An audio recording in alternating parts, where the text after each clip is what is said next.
নমস্কার বন্ধুরা, সকলকে স্বাগত জানাচ্ছি। আজকে শেয়ার করছি পাকা কলা দিয়ে দারুণ সুস্বাদু একটি রেসিপি।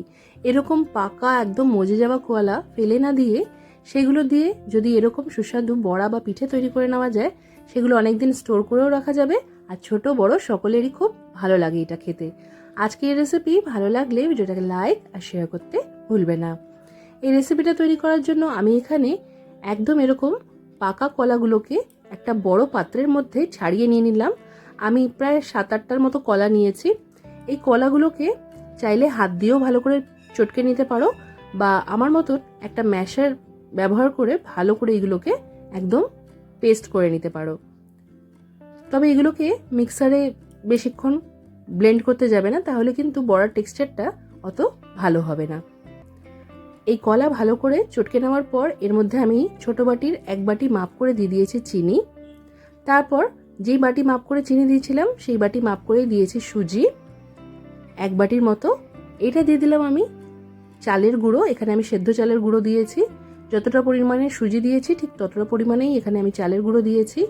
অল্প একটু নারকেল কোড়া দিয়েছি স্বাদ বাড়ানোর জন্য। তার প্রথমে এই কটা উপকরণ খুব ভালো করে আমাদের মেখে নিতে হবে। এখানে এগুলোকে ভালো করে মেখে নিয়েছি। এবার এর মধ্যে দিয়ে দিলাম আমি প্রায় 2 চিমটের মতো দারচিনি আর এলাচের গুঁড়ো। তার সাথে 1/4 চা চামচ দিয়ে দিয়েছি নুন। এবার যেই বাটি মাপ করে সবকিছু জিনিস দিলাম সেই বাটির 1 বাটি ভর্তি ভর্তি এখানে দিয়ে দিয়েছি ময়দা। ময়দার পরিমাণটা সবকিছুর পরিমাণে একটু বেশি থাকবে। এবার ময়দা দিয়ে ভালো করে এটাকে মেখে নিচ্ছি। আর মাখা হয়ে গেলে এটাকে ভালো করে আমাদের এইভাবে ফেটাতে থাকতে হবে। মিশ্রণটাকে একটু ফেটিয়ে নিলে আমরা যখন এটা দিয়ে বড়া তৈরি করব তখন বড়াগুলো কোনো রকম বেকিং সোডা বা বেকিং পাউডার ছাড়াই সুন্দরভাবে ফুলে উঠবে। তো এখানে মিশ্রণটা রেডি হয়ে গেছে। এবার এটাকে আমি 5 মিনিটের জন্য রেস্টে রাখছি। 5 মিনিটের বেশি এটা রেস্টে রাখার দরকার নেই। আরেকদিকে কড়াইতে আমরা তেল গরম করে নেব। আর এই বড়াগুলো ভাজার জন্য আমি সাদা তেলের ব্যবহার করেছি। এখানে বাদাম তেল আমি ভালো করে গরম করে নিয়েছি।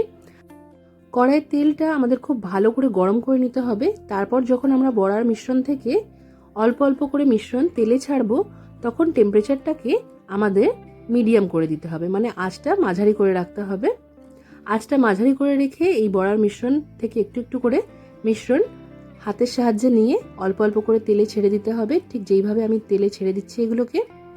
এক একটা ব্যাচে যেরকম কড়াই বা ফ্রাইং প্যানের মধ্যে তেল থাকবে সেই অনুযায়ী মানে বুঝে নিয়ে ততটাই এখানে আমাদের বড়ার মিশ্রণ থেকে বড়াগুলো তেলে ছাড়তে হবে। বেশি পরিমাণে ওভার ক্রাউডেড করে দিলে এগুলো একটার গায়ে একটা লেগে যাবে, তখন কিন্তু বড়াগুলো উল্টোতে আমাদের সমস্যা হতে পারে। এক পিঠ মোটামুটি 2-3 মিনিটের জন্য মাঝারি আঁচে ভেজে নিয়ে তারপর এগুলোকে আমরা উল্টে পাল্টে দেব। দেখতেই পাচ্ছেন প্রত্যেকটা বড়া কত সুন্দরভাবে ফুলে উঠেছে। এইভাবেই প্রত্যেকটা বড়া আমি ভালো করে উল্টে দিচ্ছি। আর দ্বিতীয় পিঠটাকেও এইভাবেই আমরা ভালো করে ভাজা হতে দেব। খুব বেশিক্ষণ কিন্তু এগুলো ভাজতে সময় লাগে না, 2-3 মিনিটের মধ্যেই 2 পিঠ সুন্দর করে ভাজা হয়ে যায়।